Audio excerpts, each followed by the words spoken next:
So, mahilig ka sa peanuts. Medyo mahal yan pag bumibili ka.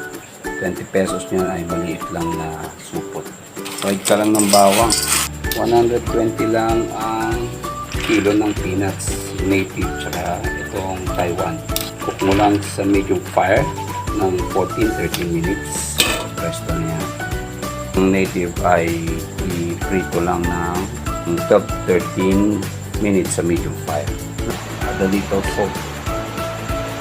Ikan lang. Ano yan? And haluin. Garlic. Put in the jar. Ang laki niyan. For only 150 pesos including the garlic. You know, laki niya. So that's it. Alay nyo. Makakuha kayo na idea dito pang negosyo. Pwede nyo rin gawin ano yan. Lagyan ng chili oil and chili flakes. Salamat po.